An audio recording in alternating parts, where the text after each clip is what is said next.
Hello everyone, here I am with my new video rooted on microeconomics chapter 1. So before starting the explanation, please like my video, subscribe my channel and don't tap to forget on bell icon. Now look on the content today I am explaining you, that is economics introduction, and I am starting with its meaning. What economics is, what it states the meaning. It is basically science of a human behavior where resources are limited and how human behave is called economics. So यहाँ जो human behaviour है वही economics कहलाता है। यहाँ आपको ये समझनी है चीज़ें कि रिसोर्सेज क्या है, आपके बहुत लिमिटेड रिसोर्सेज हैं, उस लिमिटेड रिसोर्स के साथ एक ह्यूमन का क्या बिहेवियर होता है, कैसे वो बिहेव करता है, कैसे वो चॉइस मेकिंग करता है, तो वही बिहेवियर उसका इकोनॉमिक्स कहलाता है। जैसे मैं आपको एक इलस्ट्रेट करती हूँ एग्जाम्पल के साथ। There are two persons having 700 rupees. One person has purchased one shirt and another person उसने 2 शर्ट परचेज किए हैं।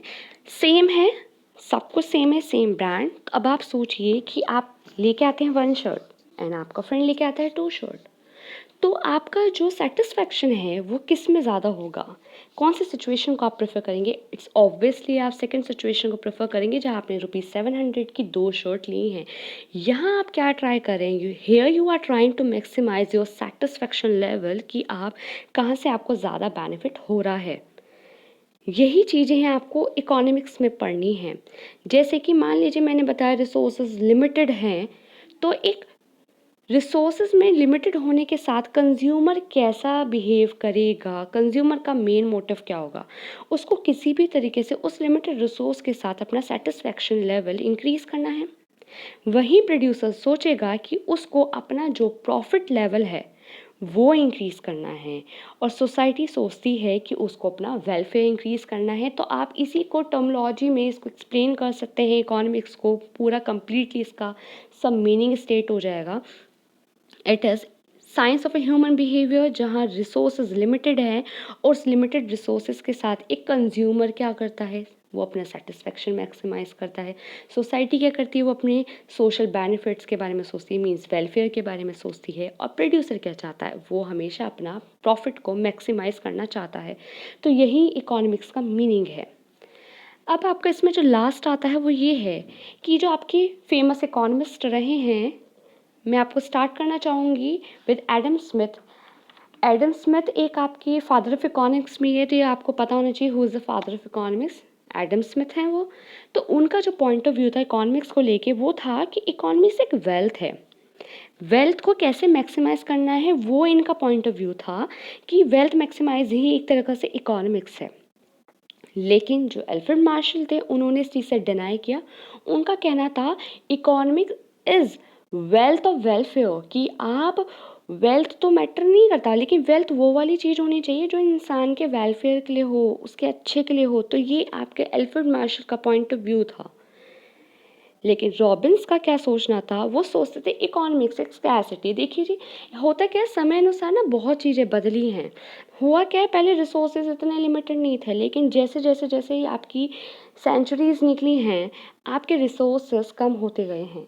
और उस कम होने के साथ आप दूसरी तरफ देखें तो ह्यूमन जो वांट्स हैं वो तो कम हुई ही नहीं है, वो तो इवन ज़्यादा इंक्रीज़ हो गई हैं। तो उसी तरीके से आपको इकोनॉमिक्स को समझना है कि रिसोर्सेज तो आपके रिड्यूस हुए हैं, लेकिन ह्यूमन वांट्स तो इंक्रीज हो गई है। अब उसी वांट्स के साथ ह्यूमन क्या चॉइस मेकिंग करेगा, रिसोर्सेज को ऑप्ट करने की, कौन सा वो प्रेफर करेगा। तो यही चीज़ें इसमें आपको समझनी है। जो रॉबिन्स के हिसाब से स्कैरसिटी है, यही आपको कंसेप्ट आगे तक क्लियर आउट समझने हैं।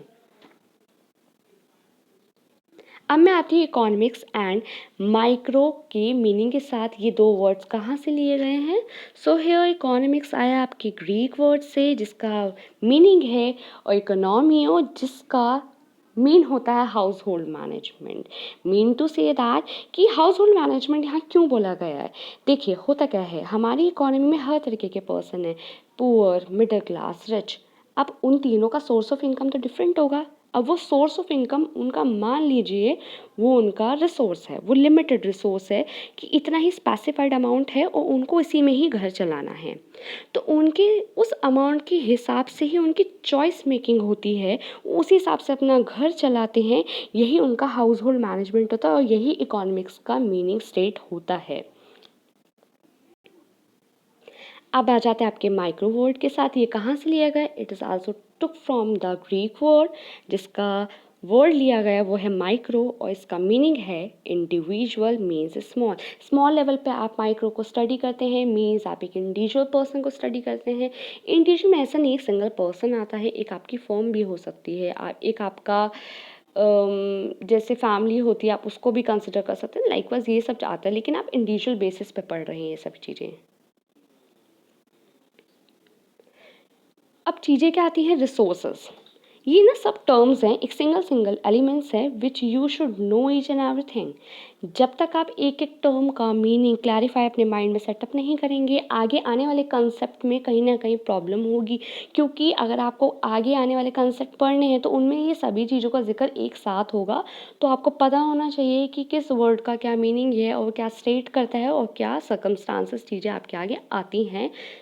तो रिसोर्सेज का यहाँ पे मीनिंग आता है सेटिस्फाई करना है ह्यूमन वांट्स को। जैसे रिसोर्सेज हैं आपके पास, लेकिन मैंने आपको बोला रिसोर्सेज तो बहुत लिमिटेड है, बहुत ही कम है। तो होता क्या है, आपके लिमिटेड रिसोर्सेज हैं और आपको उन्हीं लिमिटेड रिसोर्स के साथ आपको किसकी वांट सेटिस्फाई करनी है? आपको ह्यूमन की वांट सेटिस्फाई करनी है। ह्यूमन की वांट्स तो अनलिमिटेड है, उनकी कोई लिमिटेड सोच ही नहीं है। उनको होता क्या है, टाइम अनुसार उनकी वांट्स और इंक्रीज ही हुई हैं, कम नहीं हुई हैं। एंड हियर हमारे रिसोर्सेज तो बहुत लिमिटेड हो गए हैं। तो वो इसी कंडीशन के बेसिस पे वो अल्टरनेटिव यूजेस करता है। अल्टरनेटिव यूजेस क्या होते हैं कि वो एक चीज़ें ले रहा है तो हो सकता है उसको छोड़ के दूसरी ले ले। जैसे एक पुअर पर्सन है, उसकी एक इनकम इतनी नहीं होती होगी कि वो मन चाहे जो मर्जी ले ले, उसको उससे लिमिटेड इनकम के साथ चॉइस बनानी पड़ती है कि उसको क्या परचेज करना है। और ऐसे सिचुएशन में होता है कि वो जब लेने जाता है कोई चीज़ तो वो एक ऑप्शन छोड़ के दूसरे को चूज़ करता है, क्योंकि वो शायद उसे ऑप्ट नहीं कर सकता या उसको उससे ज़्यादा बेनिफिट नहीं होता। तो वो उस लिमिटेड रिसोर्सेज को कहीं और यूटिलाइज लगाना पसंद करता है। वो लगाता कहाँ है? जहाँ उसका सेटिस्फैक्शन लेवल हाई हो सके, वो लेने के बाद खुश हो सके कि जहाँ भी लगाया मैंने अच्छे से लगाया है। तो मैं आपको एग्जाम्पल के साथ बताना चाहूँगी, तीनों पॉइंट्स आपके क्लियर हो जाएंगे। लाइक वाइज मैंने एग्जाम्पल लिया है यहाँ पे ₹20 can purchase my anything, means to say that कि यहाँ पे जो ₹20 आपका रोल प्ले कर रहा है वो एक लिमिटेड रिसोर्सेज का प्ले कर रहा है कि आपके पास सिर्फ ₹20 ही हैं, ₹20 से ज़्यादा नहीं है। तो आप उन ₹20 में क्या खरीदेंगे? तो आप उन ₹20 में काफ़ी चीज़ें खरीद सकते हैं। तो जैसे कि आप पेन ले सकते हैं, आप इरेज़र ले सकते हैं, आप काफ़ी सारी चीज़ें ऐसे ले सकते हैं। लेकिन होता क्या है, मान लीजिए आपकी पेंसिल है, इरेज़र हो गया और एक आपका व्हाइटनर हो गया। तो आपको पेन लेना है, पेंसिल ले रहे हैं तो आप इरेज़र साथ में लेंगे, पेन ले रहे हैं तो आप व्हाइटनर साथ में लेंगे। तो चीज़ें क्या हैं, यहाँ पे चॉइस मेकिंग की है कि पेंसिल ना लेके आपने पेन प्रेफर किया है। अब हो सकता है आप व्हाइटनर लेके इरेज़र ले रहे हैं। क्यों ले रहे हैं? अब आपको उसी अमाउंट में चीज़ें लेनी पड़ेंगी, मतलब ₹20 ही हैं, उसमें ही आपको ये चीज़ें खरीदनी पड़ेंगी और खरीदनी वो हैं जो आपके मेन यूजेस की हों। तो आप वही मेन चीज़ें लेना प्रेफर करेंगे। तो यही है आपका अल्टरनेटिव यूजेस। आपका लास्ट टॉपिक आता है, दैट इज़ इकोनॉमिक प्रॉब्लम। अब आप जो यहाँ पढ़ने जा रहे हैं, इकोनॉमिक्स को तो आप अंडरस्टूड कर रहे हैं, लेकिन आजकल इकोनॉमी में क्या क्या इश्यूज़ क्रिएट हो रहे हैं, क्या क्या प्रॉब्लम्स आ रही हैं, वही आपका मेन कंसेप्ट है। वही आपको चीज़ें आगे फर्दर क्लियर आउट करनी है। इकोनॉमिक प्रॉब्लम क्या है? देखिए, होता क्या है, चीज़ें चॉइस क्यों लेता है इंसान? इकोनॉमी में एक प्रॉब्लम बहुत आ गई है, that is a choice making. लेकिन चॉइस क्यों कर रहा है वो चीज़? क्योंकि उसके जो रिसोर्स है वो बहुत लिमिटेड है। जैसे मैं पीछे भी आपको एग्जाम्पल के साथ बता चुकी हूँ ये ऑलरेडी, कि अगर उसके पास लिमिटेड अमाउंट है या मान लीजिए कि पैसे ही आपका लिमिटेड रिसोर्स है, तो आप उसमें चॉइस मेकिंग ऑब्वियसली करेंगे, आपको क्या चीज़ें लेनी है क्या चीज़ नहीं लेनी है। अब चॉइस करी ही क्यों है? ऐसा क्या हुआ है जो आपको चॉइस करनी पड़ी चीज़ें?